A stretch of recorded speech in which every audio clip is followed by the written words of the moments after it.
1월 27일 새벽 만나를 시작하겠습니다. 이 새벽에 주시는 만나의 말씀은 사무엘상 3장 1절로 14절에 있는 말씀입니다. 사무엘상 3장 1절로 14절에 있는 말씀. 사무엘상 3장 1절로 14절에 있는 말씀입니다.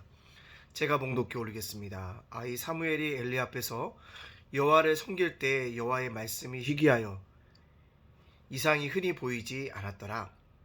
엘리의 눈이 점점 어두워 가서 잘 보지 못하는 그때 그가 자기 처소에 누웠고 하나님의 등불은 아직 꺼지지 아니하였으며 사무엘은 하나님의 궤에 있는 여호와 전안에 누웠더니 여호와께서 사무엘을 부르시는지라 그가 대답하되 내가 여기 있나이다 하고 엘리에게로 달려가서 이르되 당신은 나를 부르셨기로 내가 여기 있나이다 하니 그가 이르되 나는 부르지 아니하였으니 다시 누우라 하는지라 그가 가서 누웠더니 여호와께서 다시 사무엘을 부르시는지라 사무엘이 일어나 엘리에게로 가서 이르되 당신이 나를 부르셨기로 내가 여기 있나이다 하니 그가 대답하되 내 아들아 내가 부르지 아니하였으니 다시 누우라 하니라. 사무엘이 아직 여호와를 알지 못하고 여호와의 말씀도 아직 그에게 나타나지 아니한 때라.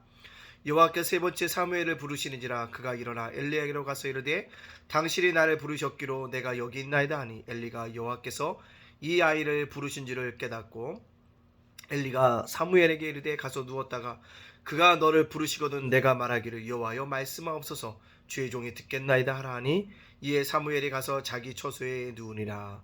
여호와께서 임하여서 전과 같이 사무엘아 사무엘아 부르시는지라. 사무엘이 이르되 말씀하옵소서 주의 종이 듣겠나이다 하니 여호와께서 사무엘에게 이르시되 보라 내가 이스라엘 중에 할 일을 행하리니 이것을 듣는 자마다 두 귀가 울리리라. 내가 엘리의 집에 대하여 말한 것을 처음부터 끝까지 그날에 그에게 다 이루리라. 내가 그의 집을 영원토록 심판하겠다고 그에게 말한 것은 그가 아는 죄악 때문이니 이는 그가 자기 아들들이 저주를 자청하되 금하지 아니하였음이니라. 그러므로 내가 엘리의 집에 대하여 맹세하기를 엘리의 집의 재앙은 제물로나 예물로나 영원히 속죄함을 받지 못하리라 하였노라 하셨더라. 아멘. 오늘도 새벽 만나를 쌓을 수 있도록 하신 하나님께 감사를 드립니다. 또한 오늘도 말씀으로 하루를 열어가신 여러분들을 주님의 이름으로 축복합니다. 주님은 여전히 나의 주님이십니다. 그 주님과 함께 동행하는 한날이 되어지기를 간절히 소원합니다. 사랑하는 성도 여러분들, 우리가 하나님께 쓰임받는다라고 하는 것은요, 결국 자기 희생이 전제되어 있음을 꼭 기억해야 한다라는 사실을 기억하십시오. 자, 오늘 말씀 속에 보면 하나님이 사무엘을 부르십니다. 3번이나 부르셨는데 사무엘은 그것이 하나님의 음성인지 알지 못했습니다. 다 누구에게로 나갑니까? 바로 엘리야에게로 가고 있다라는 것입니다. 중요한 것은 사무엘과 엘리가 등장하는데 하나님의 음성을 들은 사람은 사무엘이었고 엘리는 듣지 못했습니다. 근데 오늘 말씀 속에 보면 엘리의 영적인 상태를 나타내주는 말이 있어요. 여호와의 말씀이 희귀하여 갔다. 이상이 보이지 않았다. 뭐예요? 하나님의 영이 떠났다는 것입니다. 성령이 떠났다는 것입니다. 우리가 죄를 짓게 되어지면 성령이 떠난다는 사실들을 기억해야 합니다. 그러므로 말미암아 2절에 보니까요. 엘리의 눈이 점점 어두워졌다고 얘기합니다. 육신적인 눈도요. 신체가 연약해지면 어두워질 수 있습니다.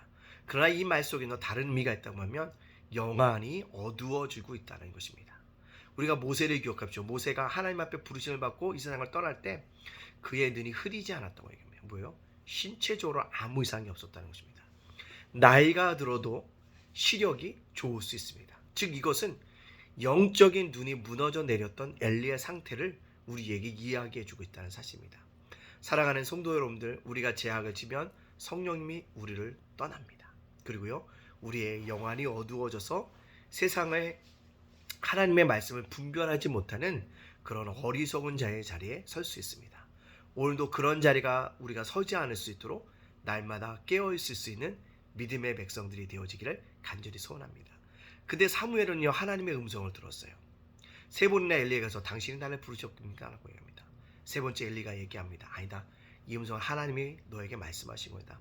내가 다시 부를 때 뭐라? 말씀하옵소서 내가 종이 듣겠나이다 라고 고백하라고 얘기하고 있다는 것입니다. 엘리는 듣지 못했지만 사무엘은 들었다는 것이다. 왜 들었을까요? 깨어 있었기 때문에 그렇습니다. 하나님의 음성을 듣는 사람은 깨어 있기 때문에 그렇다는 것입니다. 또한 여기서 고정관념을 깨어야 되는 것은 엘리가 신앙의 연수가 오래됐잖아요. 사무엘보다. 우리는 혹 고정관념이 있습니다. 신앙의 연수가 오래된 사람이 주님의 음성을 듣고 있을 거라는 고정관념을 가지고 있습니다. 그렇지 않습니다. 그렇지 않다는 거예요. 우리의 고정관념을 뭐합니까? 깨어내야 돼요. 신앙의 연수가 짧아도 하나님과 깊은 관계를 맺을 수 있다면 하나님의 음성을 들을 수 있습니다. 이것을 기억합니다. 따라서 우리가 신앙의 영수를 자랑하지 말고 오늘 나와의 하나님 관계를 고백하고 하나님 앞에 자신의 비참함과 비통과 비참한 것들을 고백할 수 있는 그런 믿음의 백성들이 되어져야 하는 것이죠. 오늘 사무엘은 하나님의 음성을 들었다는 것입니다. 깨어 있었다는 것입니다. 그리고요, 하나님이 그에게 들려주시는 분명한 음성을 듣게 되어졌다라는 것입니다. 그 분명한 겁니다. 주의 종이 듣겠나이다 라고 고백하고 있다는 것입니다. 그렇다면 오늘 하나님이 사무엘에게 들려주셨던 음성의 결과는 무엇입니까? 바로 엘리 집안에 대한 심판인 것입니다. 근데 그 심판이 두 귀가 울리리라고 얘기합니다. 울리리란 얘기가 뭐예요?